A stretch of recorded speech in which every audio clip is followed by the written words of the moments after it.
Eso que acabas de decir, Décimo, ese era lo que se supone, ¿no? Para allá iba el mundo. Es decir, ok, estamos pasando una crisis terrible, algo que nunca lo creíamos, lo afectó a todo el mundo, incluso a países poderosos. Y la lógica era, ok, voy a reactivar mi país inyectando inversión pública.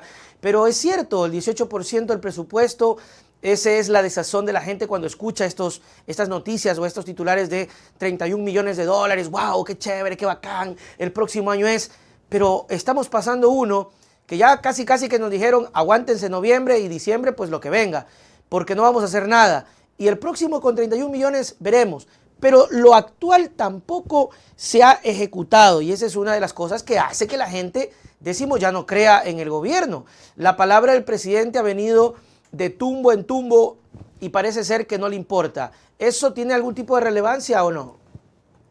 Claro que tiene relevancia en la medida en que, bueno, primero yo querría indicar que incluso en la cuna del modelo capitalista, del neoliberalismo, etcétera, como son los Estados Unidos, en este tercer trimestre ha habido un crecimiento económico, el primer crecimiento económico que tienen después de 2 trimestres malos anteriores, consecuencia de la inversión pública. Es decir, que es Ok, que ahora mismo no está en discusión eso, no es una lógica ni siquiera de sensibilidades políticas, ok. es una tendencia global, ¿sí? Por lo tanto, el Ecuador está, digamos, articulando una política pública contracíclica con respecto a lo que pasa en el resto del planeta. Eso es lo primero que hay que señalar porque no deja de ser una anomalía.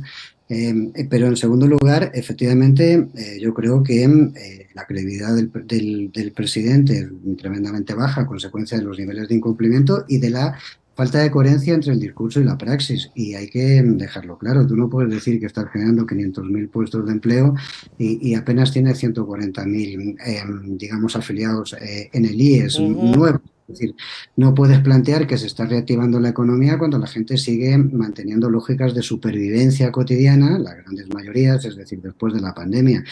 Es un problema que venía de antes, pero que se agravó con la pandemia. Uh Quiero -huh. decir, el país sigue siendo un país, digamos, con muy poco atractivo, digamos, para las inversiones, hablemos claro, y por otro lado no se consolida, digamos, el crecimiento de la economía. Lo que ha habido es un efecto rebote, porque en todo el planeta ha habido un efecto rebote. Uh Se -huh. paralizó la economía, se perdieron puestos de empleo y ahora se recupera una parte porque se empieza a mover la economía, pero no se alcanzan niveles anteriores a la prepandemia, ¿no? Entonces quiero decir con esto de que la gente no es tonta.